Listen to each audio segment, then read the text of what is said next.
Greetings, Minecrafters, and welcome to another exciting Minecraft discussion. This is Kimberly Quinn, and I am so thrilled to be here this afternoon to have this important discussion about, loving yourself into being whole and complete, loving yourself into wholeness.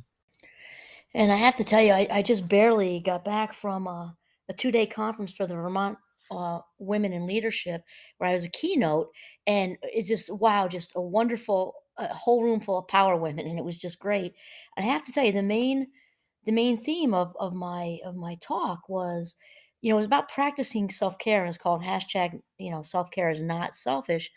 And really, a lot of the talk was about, I asked the women, what gets in the way of us taking care of ourselves? What gets in the way of us prioritizing our own, mental, physical, spiritual health, emotional health, and actually, doing things that make our heart sing? And so, of course, I had them shout out. It was kids, families, partners, time in general, work stuff, school stuff, all that, and really, and that was all that's true and valid.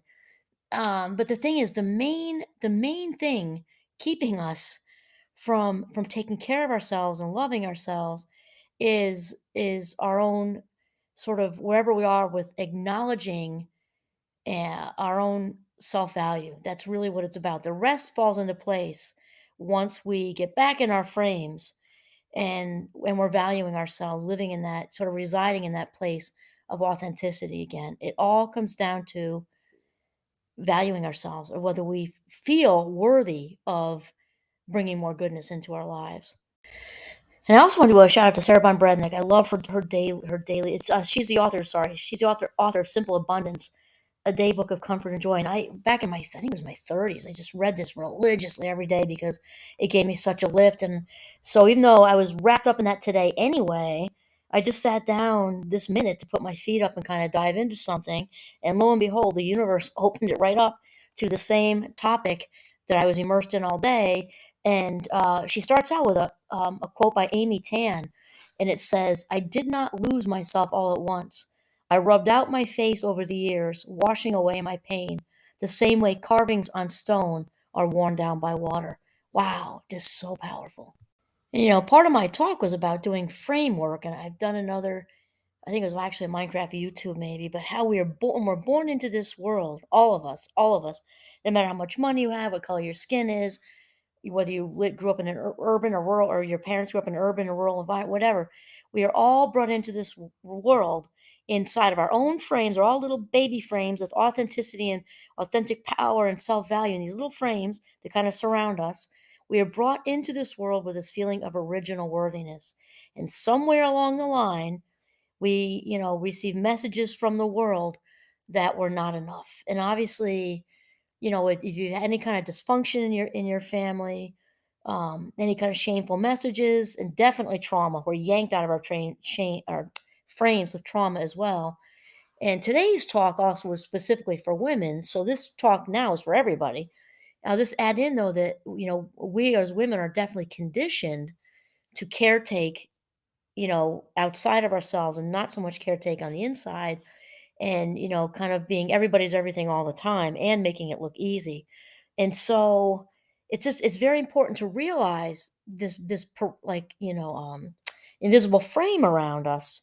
And when we get yanked out of it, and we're in everybody else's frames looking for external approval, and we're people pleasing and rescuing, to have this awareness that the only way we are going to be whole and complete and return to our authentic power is to jump back into our own frame, where the only approval that matters is our own.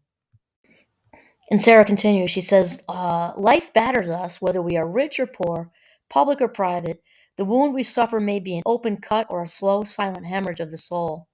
On the outside, we may look as if we've got our act together, but each of us encounters those dark, stormy days when we feel very small, very fragile, and very frightened, as if we might shatter into a thousand pieces and break into heart-rending sobs at something as simple as, 'How are you?'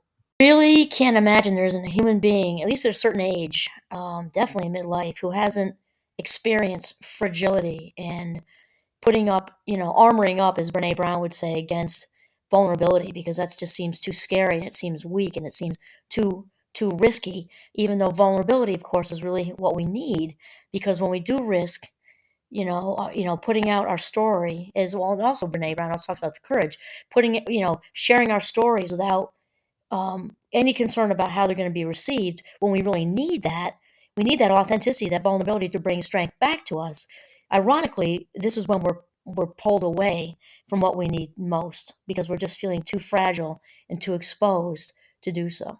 When we're in this place, which often involves shame, right? When we're in shame, which I say that because, at least for me, when I've been in shame, it feels like I'm in quicksand.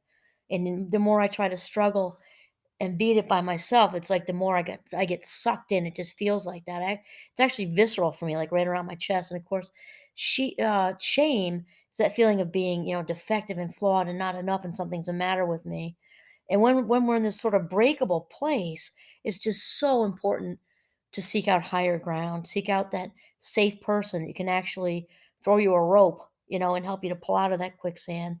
And then also, Sarah Von Brednick also says, when this happens, when we're in this place, we have to be kind to ourselves, not beat ourselves up, leave that to the rest of the world. Our feelings are valid, our fears are very real, even though they're probably not based on reality.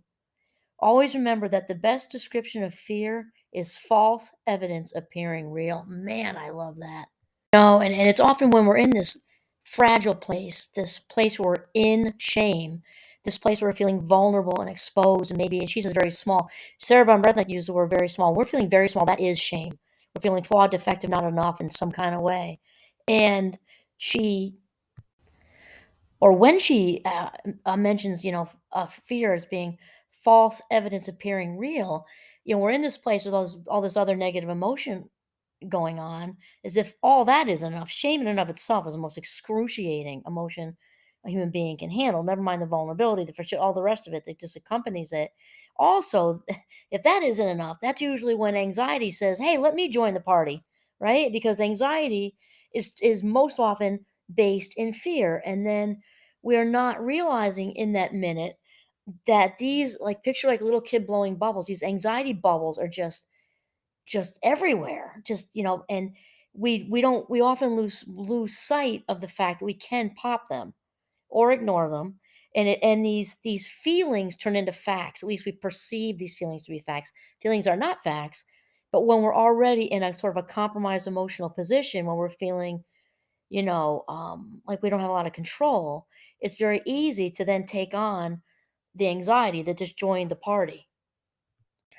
And then Sarah says, when these occasions occur in your life, recall that your first duty is to love yourself into wholeness.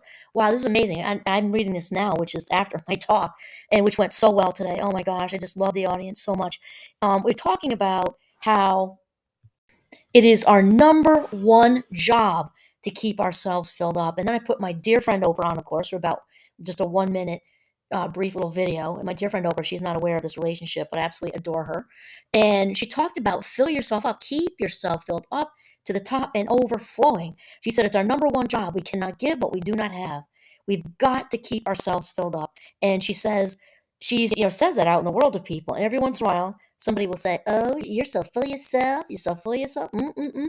And she says, "Yeah, I am. I am very full of myself. And because of it, I've got so much to give the world because my cup runneth over. When the well is dry, we've got nothing to give. When we're overflowing, we've got everything to give."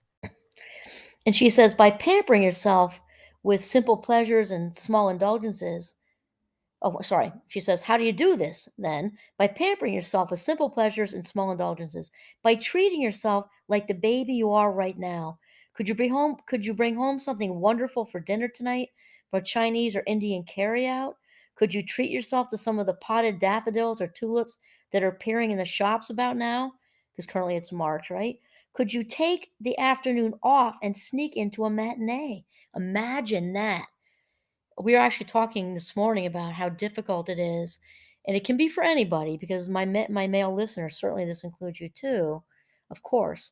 It's just that I think there is a definite thing with women people being conditioned from the ground up to do some extra caretaking, and how difficult it can be for us to disappear and go to a matinee, or just difficult to buy a pair of new jeans, especially if you've got small kids at home. It's just this wiring that we've just developed. We've just developed.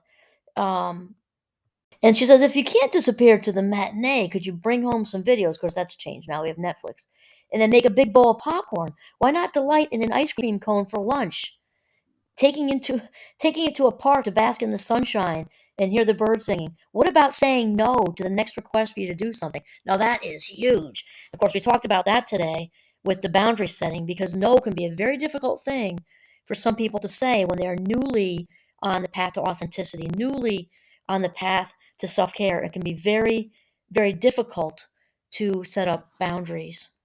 And this actually came up too because I've been to self-care things, and the boundary setting thing inevitably comes up. But here's the thing, since what's really keeping us from setting boundaries is valuing ourselves. All the other little offshoot answers we give, like not enough time, not enough, this all scarcity mindset, right? People don't often understand that scarcity mindset is not just about money. Money can actually be a symptom of other things. There are other ways we can be poor: time poor, self esteem poor, self acceptance poor, self love poor. And we try to fix these things often by slapping band aids on them, when the real reason we have a difficult time taking care of ourselves, the real reason we have a difficult time setting boundaries, is because underneath it all, on some level, we are not valuing ourselves, or at least not valuing ourselves enough to treat ourselves to the glass of wine at the restaurant that's not the house one, that's the special, that's only $2 more, or to do these nice things for ourselves. There's something inside of us that's preventing us from doing that, that has is directly related to acknowledging our own self-value, no question. And Brene Brown also talks about that with her own research, when she did research with people setting boundaries. And probably many of you know she's done a lot of work with researching shame and things like that. And she found a big sample size, which matters. She found that the best boundary setters were also very, very compassionate people. And it makes sense, because we can only be compassionate to other people when we can be compassionate to ourselves, which means those people that set the boundaries value themselves. They value themselves so much that they're able to value other people. They can say, okay, this, and this are okay with me, and no, I'm sorry, but that, and that are too much, because they have an inherent sense of value. And here's the thing, as we've mentioned on earlier episodes or shows here, is that roughly 96% of what we say and do all day is in the vault, coming from the unconscious. So we can talk it up all we want to, but till we actually really do a lot of positive self-affirming and making, kind of bringing up these little thoughts to grow up into beliefs, none of that's going to change, because thoughts are the precursors to changing our belief system. So in order to change that hard drive of what's going on in the mind, as far as how you view yourself and value yourself, we've got to actively talk back to that stuff, to incorporate it into our belief system, so that we can then truly believe and acknowledge our value, so that we can then naturally, very naturally set boundaries and take care of ourselves. So then, in sort of that response to doing all the matinees and doing all the good things for ourselves, and also in response to what about saying no the next time, somebody requests you to do something, Sarah responds with, yes, you can. You don't have to do everything and be everything for everyone else all the time. Boy, I wish she was at my talk this morning. It would have been like a great blend. If you think you can't possibly do one more thing without screaming or crying, you're probably right. Start saying, no, I'm sorry, I've got a private commitment. There you go. And I am an avid, I was going to say practicer, but wouldn't that be practitioner? Anyway, I practice honesty. I'm just a big fan of residing in the truth. And I have no trouble at all saying to someone, and I don't say I'm sorry, because what am I apologizing for? I didn't do anything wrong. I'll say, I've got a meeting. And it might be a meeting with God on the chairlift, and that counts, because when I say that, I'm doing it. I'm having a chat with the universe. For me, it's God or the source, something, higher power. I might be out in the yard with the goats. I'll tell somebody I have a meeting, because whatever it takes to carve out that 20 minutes or half an hour that's so essential to replenish my own well, that is just how it goes. That's it. And so Sarah basically says the same thing, like in response to that, the I'm sorry, I've got a prior commitment. She says, for of course you do. Today you need to be there for yourself. Remember, we did not lose ourselves all at once, but we can recover our authentic selves, one kind gesture at a time. I love that. Okay, loving yourself into wholeness. This is your number one job. Fill yourself up till your cup overfloweth. This is Kimberly Quinn signing off from Northern Vermont. Have a mindful, very full day.